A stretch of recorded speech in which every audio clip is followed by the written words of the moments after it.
Hey everyone, it's Chuck. Happy Halloween. Been a while, huh?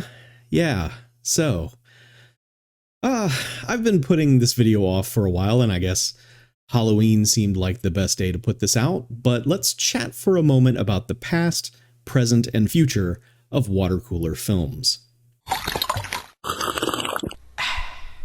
I started this channel back in February 2006, mainly as a way to share videos on my blog, The Watercooler. Do you remember blogs? Yeah, I miss blogs. Anyway, that's why it's called Watercooler Films if you've ever wondered, because The Watercooler was the name of my blog at the time. That's fun trivia, huh? Yeah? I posted random things here until October 2008 when I got the idea to try and watch and review 31 horror movies in 31 days. And I called that series 31 Horror Movies in 31 Days.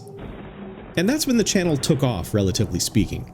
I mean, it never got big or anything like that, but thousands of views on a bunch of silly little reviews sure felt like an accomplishment to me. Plus, I got to know so many of you via social media who were watching the series, and I feel like many of us are still friends or acquaintances to this day, even though most of that social media has utterly collapsed. If you're still on Twitter, hi, hello, I'm not there anymore. You should leave also. Hi. Eventually, the title of the series shortened into 31 Days of Horror, and as you probably know, it concluded after its 12th season back in 2019. And if you're watching this, I know it's solely because of that show and because you miss it and you want it back. And I'm sorry that it had to end. I am, but I made that decision mainly because the frustration to satisfaction ratio from producing that series was way off. The reward, of course, was your enjoyment of the show, but when the aggravation of YouTube fuckery got to be too much, I couldn't realistically rely on your joy anymore. Please understand that I love you for enjoying it as much as you did, but the production process was just too sad, and for the sake of my own sanity, I had to put it to bed. I know people had suggestions like move it to Dailymotion or just be on camera instead of using clips, but deep down you all know that neither of those two things would have been remotely viable. The thing that you love needed to end, and that's okay, everything ends. So what have I been up to since, besides the world going sideways during that time? Well, I've got a couple of other channels pertaining to some very specific things. There's my VHS channel where I archive some old, hard-to-find media, and there's also a wrestling channel that has some unique content as well. I've been updating those pretty regularly. And you've seen me post silly clips here from time to time, just like in the pre-horror movie marathon days. But my problem is that I like being creative, or at least trying to be. I like talking about a thing, I like putting together lists and videos, finding creative editing solutions, that kind of stuff. And so I started up a new channel called The Oldest Gamer, where I could talk about another passion of mine, which is video games. The benefit there is that with the rare exception of certain gaming soundtracks, it is perfectly fine currently if you use footage from the history of video games. The production process is a happy one. I can make a video, upload it, and wow, it stays online with no interference whatsoever. It's a delight. The only trade-off there is that no one gives a shit. but that's fine. As I said, I just like making things. If you liked what I used to do, I think you would enjoy these videos too. I should be working my way through at least one other horror game right about now when this goes live, but I understand why you're not over there watching any of that. That's fine, totally fine. That being said, I still love watching movies, always looking for the next awesome or dumbest thing that only 5 other people on the planet seem to remember. But with the accessibility of movies becoming just ridiculous over recent years, like you probably, I struggle with what to settle in and watch from time to time. The choices can be overwhelming. So I got the idea to start building these lists over on Letterboxd that would give me the ability to narrow down my preferred viewing choices to a small handful of movies. I purchased old cable guides, for example, and made lists of everything that aired on Cinemax in a certain month. And then I would stick to that list over the course of a month when I was looking for something to watch. I made a little game out of it. I would post about it and let others know that they could join in. I kind of hoped that other people would come along with me on those journeys, and they didn't, but again, that's fine. I'm weird and obscure, I get that. My ideas and choices are weird, and I have made peace with that. Lately, I've been exploring the world of made-for-TV movies, which is a fascinating pursuit because these are films that rarely still exist, and if they do, hardly anyone is talking about them. When I find something no one has purported to have viewed or reviewed in the last 30 years, I'm instantly intrigued. It feels like a public service. The current list I'm working through features all the made-for-North American television movies from 1985, and by my best research there are over 160 from that year alone. Fascinating stuff that includes Burt Lancaster as an absolute piece of garbage tabloid magazine publisher, Kirstie Alley going undercover at the Playboy Club, Nancy McKeon wanting her baby back, Loretta Swit killing Nazis, Barry Manilow in a full-length movie based on his song Copacabana, written by James Lipton, and so much more. TV movies from this era are an amazing look at actors and actresses who are either on their way up or on their way down, and the casts alone make them a potential great time. I'll put a link to it in the description, so head over to the list if you'd like to read some reviews about some really goofy stuff. Now, working through this list resulted in my noticing that there were roughly 10 to 15 horror or horror-adjacent movies released for television that year. And okay, I assume you now know where all this rambling is headed. Yes, I've sold the channel to venture capitalists. Goodbye, suckers! Okay, no, actually, yeah, I'm going to make a series of videos covering those 15 or so vintage horror TV movies from 1985. Please understand, however, this is neither a marathon nor is it a sprint. It is a these will get done whenever they get done, deal with it type of project. I do not have the time to crank one of these out each day, nor do I have the patience to produce them all, save them up, and then release them daily. I will do them and then post them as I can. Now, these are not limited to this fall. They will just come out over time. Now, this is not ego or vanity speaking, it is just a fact. The more reaction that they get, the faster I will be inspired to put them out. When something you create doesn't do numbers, you're less interested to keep doing it, because you can plainly see that no one is watching. And so if these die on the vine like most everything else I do, well, it'll probably take me longer to get through it. So if you like it and you want more of it, like and subscribe, please. Tell your friends.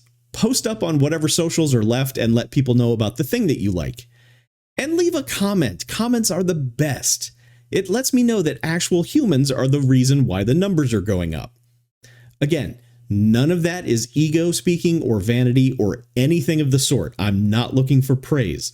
It's just not worth it to do something no one is going to watch. So if you're down, do the things. All the things I'm asking for in return are totally free. That's all I'm asking. Anyway, I have a lot of work to do now. I've got graphics to build, I've got movies to watch, and I've got scripts to write, but you know what? It's Halloween. Let's go ahead and air the first episode right now.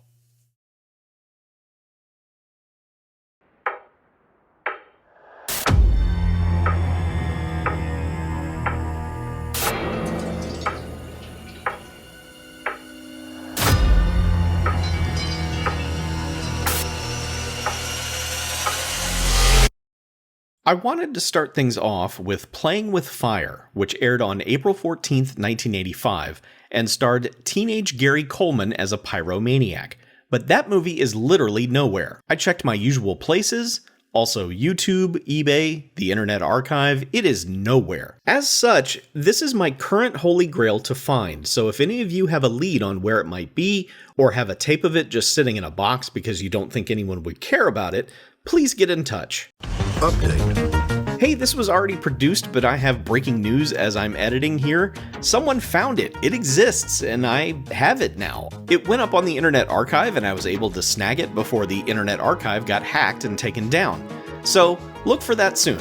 Anyway, back to the script. So instead we're going to start this weird side season of SpookyTube with a movie I'm actually vaguely familiar with. On July 28, 1985, the movie Murder in Space debuted on the Showtime cable network, and my dad and I were right there in front of the TV when it first aired. Showtime had been hyping up this thing via a series of commercials starring Don Adams, who is not in the film itself, and the premise of the campaign was that they were going to air everything except the big reveal of the murder in space mystery. You would then send in a letter or postcard guessing who the killer was, and then a month or so later, they would air the movie again, this time with the ending included, and a winner would be chosen from the correct entries.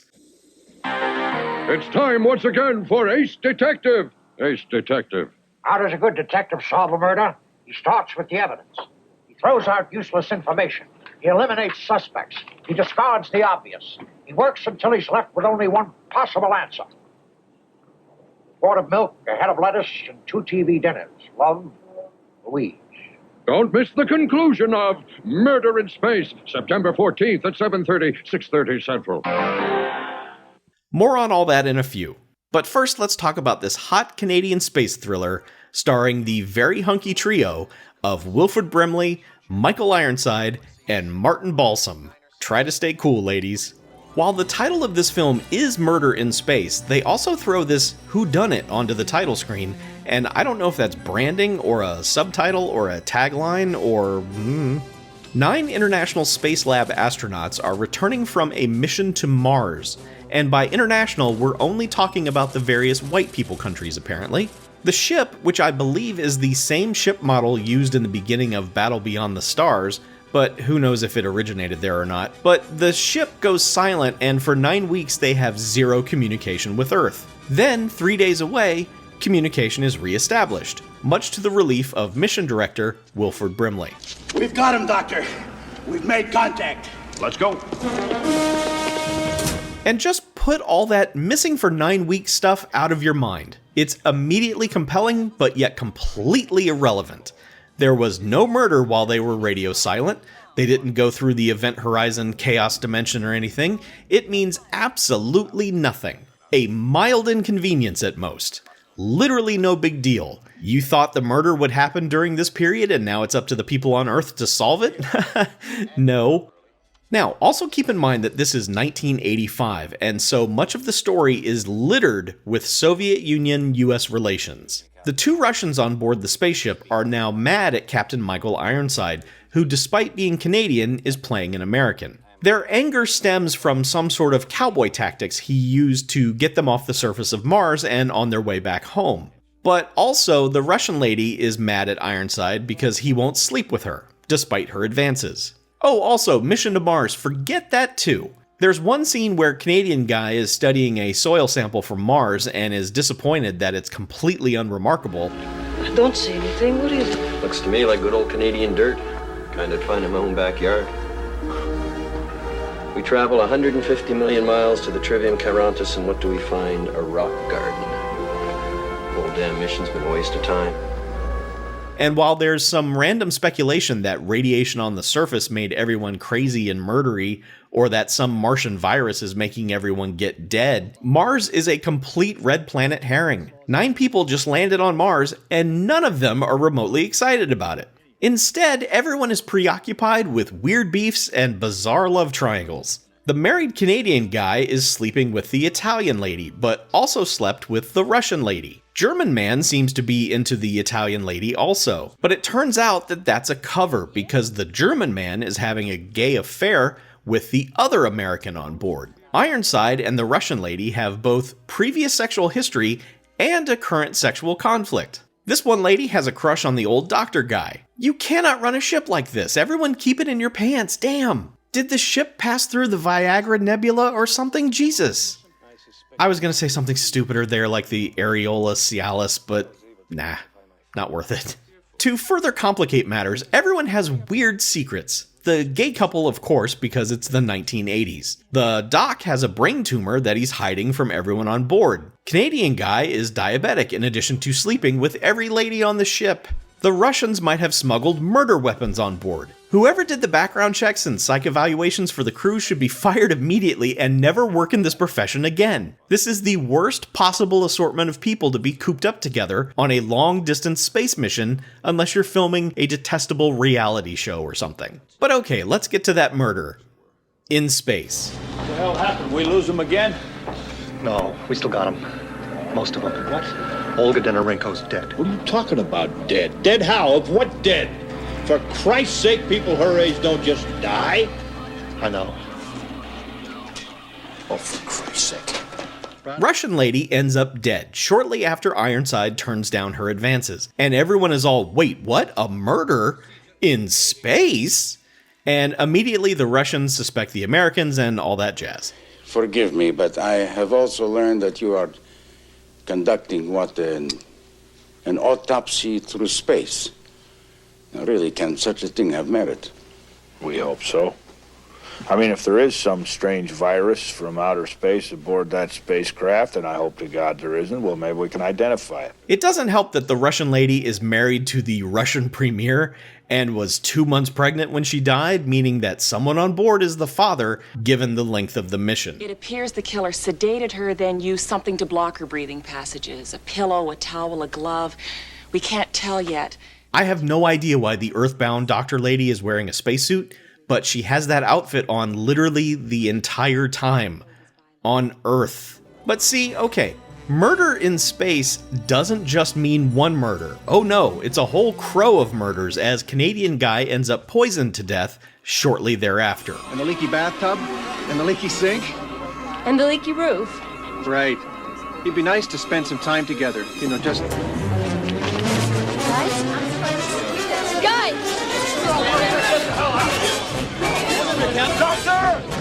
And then not long after that, the German dude ends up dead, and oh good, in space we can hear people scream.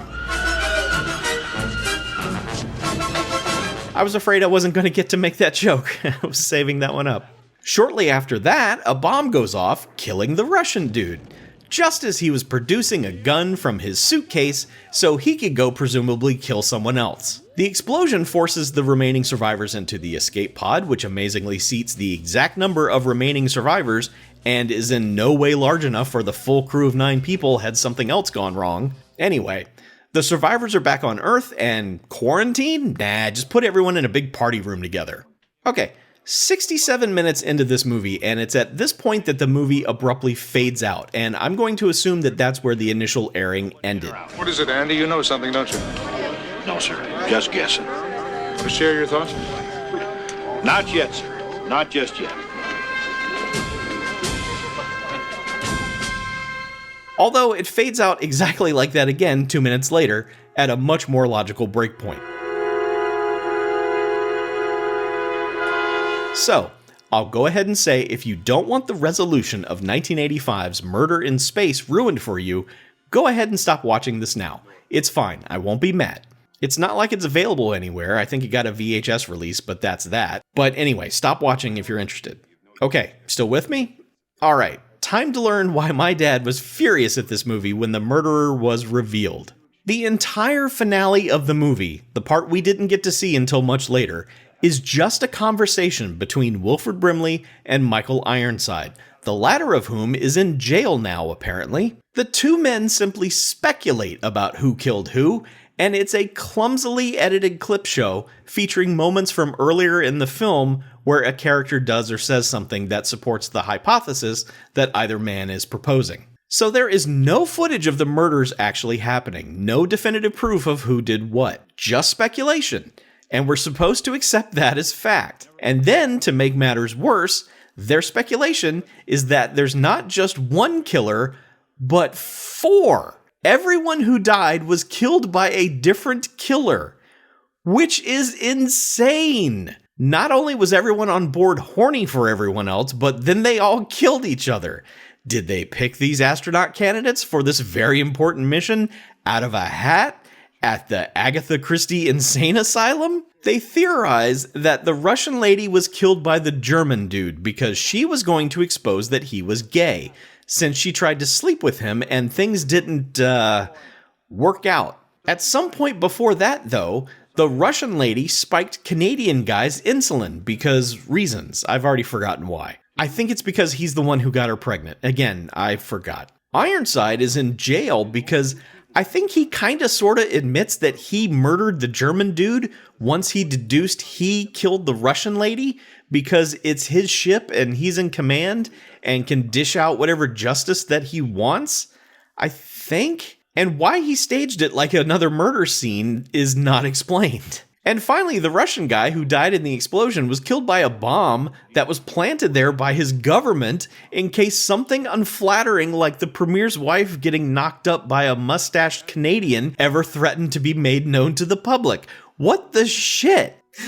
So, as far as that contest goes, yeah, no one guessed any of this correctly. In some countries, as I recall, there were literally no winners because no one was really thinking there was going to be multiple murderers, with one murderer being a country. As a contest, yeah, go to hell. My dad was livid. I don't remember who I thought was the killer at the time, but it was probably this boom mic guy. But look, that's all over and done with, and we can't judge this as a contest. We just have to judge this thing as a film. And it's not a good one of those either. There's some very mild language, but other than the dreaded adult situations, there's no reason for this to even have aired on cable instead of broadcast TV. As genre films go, it's just a mystery. It's not bloody or scary or anything of the sort. It's just a murder mystery, and a really stupid one at that. But the sheer insanity of the entire premise of this thing more than makes it something worth a watch. I haven't even mentioned the music yet, which is consistently out of control. You will show Olga Denerenka respect. Of course, Colonel. My apologies. And how has her death affected your morale? I feel a deep sense of loss, which I know is shared by the others. But the thing that makes this all worthwhile is when it's explained that the Canadian guy was poisoned via his insulin, and there's a computer display detailing the chemical compound that was used, and they're saying the guy who was literally sleeping with everyone was poisoned by Cooch. Come on now!